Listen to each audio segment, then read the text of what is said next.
இருக்கிறார். அங்கங்க மலைக்கு மேல வழக்கெல்லாம் ஏற்றுறார். நிறைய கேள்விப்பட்டு நாம அந்த மலைக்கு மேல வழக்கு ஜோலிக்கெல்லாம் ரொம்ப போறது. அதனால நாம ஏற்றி வச்சிருக்கோம் போது வேதம் என்ற உயர்ந்த மலையிலே சீனிவாசங்கிற வழக்கேற்றி வச்சிருக்கோம் போது வேதாந்த விழுப்புகளின் மேல் இருந்த நந்தா வேத விளக்கல்லவா பெருமான். வேதாந்தங்கிற பெரிய மலை, அந்த மலைக்கு மேல பெருமான் ஒளிவிட்டு சேவை சாதிக்கிறார். ஆக ஸ்ருதி சிரத்தி விதித்தே பிரம்மணி. ஸ்ருதி வேதம், ஸ்ருதி சிரத்து வேதாந்தம் உபனிஷத்து. ஸ்ருதி சிரத்தி விதித்தே வேதாந்தம் என்னும் உபனிஷத்து அதன் தலையை பல பல பல பல பிரகாசமா எரிஞ்சிருக்கான பெருமான். எனக்கு வேதாந்தத்தை எரிஞ்சிருக்கான்னு சொல்றாருன்னா வேதாந்தம் தான் விஷயத்தை காட்டி கொடுக்குற விளக்கு. இப்ப இந்த விளக்கு கொடுத்துருக்கா இந்த இடத்துல இந்த விளக்கு இருக்கிறவர்கள் எல்லாம் சௌக்கியமா கேட்டுட்டே இருக்கும். திடீர்னு விளக்கு கொடுத்து வச்சுக்கணும். அப்பப்ப மின்சாரம் பொறுத்தது அப்புறம் யாருக்கு அகில பகவானாவது ராமானுஜராவது இங்க போலாமா அங்க போலாமா பேசலாமா கதை பேசலாமா உடனே கட்டுப்போக்கு குறைஞ்சு போடும். இதுதான் கிரியேட் ஒரு விளக்கு போனதுக்கு நமக்கு கட்டுப்போக்கு குறைஞ்சு விடுதா அப்ப கொடுத்த ராமானுஜர் விளக்கு இருந்தாங்கிற நம்பிக்கை வரலையே. அந்த நம்பிக்கை வந்திருந்ததுன்னா இந்த வடக்கோடியா பிறந்தோம் இருட்டறையிலே பிறந்தோம். விளக்கு இருக்கிற அறையில நாம பிறக்கல. நாம் பிறந்ததாக தெரியுமா? நம்ம படைத்த சர்வலோக மகேஸ்வரனான கண்ணனே இருட்டறையிலே பிறந்தார். அந்த கண்ணன் தான் ஆயிரக்குலத்தில் தோன்றும் மணி விளக்கு. பகவான் நமக்கு விளக்கா இருக்கும் போது இந்த விளக்கு இருந்தா என்ன பண்ண போகுது, இல்லாட்டா என்ன பண்ண போகுது, இந்த விசிறி இப்ப சுத்தினா என்ன பண்ண போகுது, சுத்தாட்டா என்ன பண்ண போகுது. பெருமான் தான் நம்ம குளிர்விக்க போகிறான்.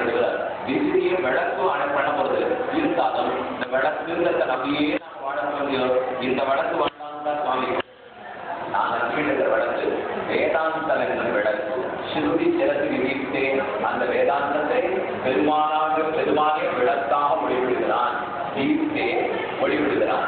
விதீப்தே மிக நன்றாக ஒளிவிடுகிறான். வேதாந்தம் அந்த மலைக்கு மேல ஏற்றி வைத்த விளக்காக பெருகிறார். இந்த சொன்னது மலைக்கு ஒருபொழுது என 7 மலையான 7 மலைக்கு மேலதான பெருசாதிக்கிறார். ஒரு வசரமான இடத்துல விளக்கேற்றிட்டாலே நிறைய இடத்துக்கு ஒளி பிரவகிக்கும். நம்ம சின்ன இடத்துல வீடு வச்சுட்டோம்னா அதை சுற்று வட்டாரத்துல தான் ஒளி இருக்கும். உயர்ந்த இடத்துல பெரிய விளக்காயிருந்தா எல்லாத்துக்கும் ஒளி பார்க்க முடியும். அதே போலதான் ஸ்ருதி சிறத்து வேதாந்தம் அதிலே அழகாக விளங்கான் இருக்கிற சீனிவாச பெருமாள். ஏன் சொல்றாருன்னா பெருமாளை வேதாந்தத்தை கொண்டுதான் நாம தெரிஞ்சுக்க முடியும். கண் கொண்டு பார்த்து தெரிஞ்சுக்க முடியாது. உலகத்துல 3 பிரமாணங்கள் உண்டு. எல்லாமே நல்லா இதை யோசிச்சு பாருங்க. ஒரு விஷயத்தை அடிக்க தெரிஞ்சுக்கிறேன்னா எது கொண்டு ஒண்ணு கண்ணால பார்த்து தெரிஞ்சுக்கலாம், அல்லது இது கூட்ட முடியும். மூக்கால உடம்பு அதிக புரிஞ்சு விடலாம், அல்லது நாற்கால சுவைக்கு கொஞ்சம் அழிவுல பிரதானம் சொல்லுவாங்க. கொடுக்காத நாற்கால சுவைக்கு என்ன பிரதானம் தெரிஞ்சுக்கலாம். இதெல்லாம் பிரத்யக்ஷம்னு பேர். கண்ணால பார்த்து தெரிஞ்சுக்கலாம், கையால தொட்டு தெரிஞ்சுக்கலாம், மூக்கால முகர்ந்து தெரிஞ்சுக்கலாம், அல்லது நாற்கால சுவைக்கு தெரிஞ்சுக்கலாம். இப்ப காத்து அடிக்கிறது எப்படி தெரியும்? காத்து கண்டு தெரியல, ஆனா இந்த இடத்துல தடவிட்டு போறது அது பார்சனை என்று தொடு உணர்ச்சியோட ரூபரகித பரிசமான வாய்ப்பு கசதங்கிறத எழுதி வைத்தார். கண்ணில் பார்த்தா ரூபம் தெரியாது, ஆனா தொடு உணர்ச்சி காட்டி கொடுக்கிறது. இதை போல நாம தெரிஞ்சுக்கிறதுலாம் பிரத்யக்ஷம்னு பேர். பகவான பிரத்யக்ஷமா தெரிஞ்சுக்கலாமா? மூக்கால முகர்ந்து தெரிஞ்சுக்கலாமா, நாக்கால சுவைத்து தெரிஞ்சுக்கலாமா, கண்ணால பார்த்து தெரிஞ்சுக்கலாமா, வாயால பேசி தெரிஞ்சுக்கலாமா? ஏதாரையும் தெரிஞ்சுக்க முடியாது. அதனால ராமானுஜர் தெரிவித்தார், இந்த பெருமாளை நேர்கோடு நேர் எதை வச்சும் தெரிஞ்சுக்க முடியல. இவரை தெரிஞ்சுக்கிறதுக்கு வழி பிரமாணம் வேதாந்தம் தான். வேதத்தையும் வேதாந்தத்தையும் உதவியாக கொண்டுதான் பிரம்மம் எப்படிப்பட்டதுன்னே தெரிஞ்சுக்க முடியும். நாம இவ்வளவு தூரம் இப்ப இந்த இடத்துல தெரிவிக்கும் ஒரு கேட்க பெருமாள், மாதவ பெருமாள், பார்த்தசாரதி, ரங்கநாதன், திருவேங்கடமுடையான், ஆறாமுதன், கோப்பிலியப்பன், இத்தனை பேரை கேள்வி தெரிஞ்சுக்கணும். இந்த விக்கிரகத்தை பார்த்து மட்டுமே தெரிஞ்சுக்க முடியாது. ஏன் யோசிச்சு பாருங்க, இந்த தூண் கல்லு தானே, அங்க உள்ள எழுத்துள்ள இருக்கிற விக்கிரகமும் கல்லு தானே.